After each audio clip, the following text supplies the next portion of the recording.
Medicover Hospitals, Vizag's most trusted hospital.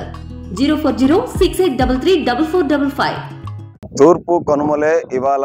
Uttarandhra Visakha యొక్క అందాలకి ఒక మారుపేరుగా ఉన్నటువంటి సహజ సిద్ధంగా ఉన్నటువంటి కొండలు ఏవైతే ఉన్నాయో ఆ కొండల్ని విధ్వంసం చేసేటువంటి భాగంలో జగన్మోహన్ రెడ్డి ప్రభుత్వం కొండల్ని విధ్వంసం చేస్తూ ఆ యొక్క గ్రావెల్ని వందల కోట్ల రూపాయల అక్రమార్జన చేస్తూ రియల్ ఎస్టేట్ వ్యాపారాని కోసం ఈ కొండల్ని వినియోగించడానికి వేల కోట్ల రూపాయల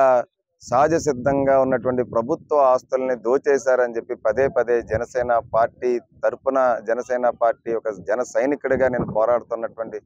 విషయం మీ అందరికీ విదితమే. దాంట్లో భాగంగానే 400 ఏళ్ల చరిత్ర కలిగినటువంటి ఋషులు తపస్సు చేసినటువంటి ఋషికొండను విధ్వంసం చేసిన దాంట్లో ఖచ్చితంగా అక్కడ ఋషికొండను విధ్వంసం చేస్తున్నారు. ప్రాచీనమైనటువంటి పేరు ప్రఖ్యాతలు గాంచినటువంటి చరిత్ర కలిగినటువంటి కొండ అది. అలాంటి కొండని టూరిజం పేరుతో మీరు విధ్వంసం చేస్తున్నారు అని చెప్పి మేము పోరాడుతున్నట్టు న్యాయస్థానాలను ఆశ్రయించి అక్కడ CRZ violations, ministry of environment, forest and climate violations అన్ని కూడా వీళ్ళు పర్యావరణ విఘాతం కలిగిస్తున్నటువంటి వీళ్ళు ప్రకృతి విధ్వంసం చేస్తున్నటువంటి జగన్మోహన్ రెడ్డి ప్రభుత్వాన్ని మీద న్యాయ పోరాటం సైతం చేస్తున్నటువంటి తరుణంలో అలాగే కైలాసగిరి కొండ కావచ్చు, అలాగే ఇక్కడ ఉన్నటువంటి ఏదైతే ఈ బావికొండ, తొట్లకొండ, అలాగే ఇప్పుడు ఈ భీమునిపట్నం కొండ, ఈ భీముని కొండ ఏదైతే ఉంది, భీముని పాదాలు ఇక్కడ సాక్షాత్తు ఇక్కడ ఉన్నాయి వెలిసాయని చెప్పి భావించేటువంటి ఇక్కడ ఉన్నటువంటి కొండ ఏదైతే ఉందో ఈ కొత్తవలస గ్రామంలో సర్వే నంబర్ 102/2లో 7 ఎకరాల 36 సెంట్లు, సర్వే నంబర్ 103లో 7 ఎకరాల 64 సెంట్లు, 15 ఎకరాల అత్యంత విలువైనటువంటి ప్రభుత్వ భూమి కేవలం ఎకరం ₹1,00,000, 15 లక్షల రూపాయలకి భూమిని కేటాయించడం, అప్రకటిత నకిలీ స్వామిగా ఉన్నటువంటి శారదాపీఠం స్వరూపానంద సరస్వతి ఎవరైతే దొంగ స్వామిగా ఉండి బ్లాక్ టికెట్లో అమ్ముకునేటువంటి పండు అలియాస్ పండుగ పేరుగాంచినటువంటి శారదాపీఠం స్వరూపానంద సరస్వతి యొక్క వేద పాఠశాల కోసం ఈ భూమిని మేము తీసుకున్నామని చెప్పినటువంటి దానికోసం విఎంఆర్డీ నిధులతో 2 కోట్ల రూపాయలతో ఇక్కడ రహదారి నిర్మించడం అన్నది ప్రజా ధనాన్ని దుర్వినియోగం చేసినటువంటి విషయాన్ని కానీ ఇవన్నీ కూడా పూర్తి స్థాయిలో ఈ 15 ఎకరాల అత్యంత విలువైనటువంటి 250 కోట్ల రూపాయలు విలువ చేసేటువంటి ప్రభుత్వ భూమిని, ప్రభుత్వ సంపదని ప్రజా అవసరాల కోసం వినియోగించాలని చెప్పి వెంటనే రద్దు చేయాలని చెప్పి జనసేన పార్టీ కొత్త ప్రభుత్వం ఏదైతే కూటమి ప్రభుత్వం ఏర్పడిందో ముఖ్యమంత్రి చంద్రబాబు నాయుడు గారిని, ఉప ముఖ్యమంత్రి జనసేనాని నేత ఈ రాష్ట్ర అధ్యక్షులు పవన్ కళ్యాణ్ గారిని కోరడం జరుగుతూ ఉంది. ఖచ్చితంగా ప్రజా అవసరాల కోసం ప్రాచీనమైనటువంటి ఔషధ మొక్కలు వెలిసినటువంటిది, ఇక్కడ భీముని పాదాలు వెలిసినటువంటి ఈ ప్రాంతం ఈ యొక్క హిందూ మనోభావాలు దెబ్బతినకుండా హిందూ ధర్మాన్ని కాపాడే విధంగా ఈ యొక్క కొండని కాపాడాలి. ఈ కొండని ప్రభుత్వ అవసరాల కోసం ఇక్కడ టూరిజం ప్లేస్ గా డెవలప్ చేయాలని చెప్పి డిమాండ్ చేస్తాం. YCP party కార్యాలయాలకి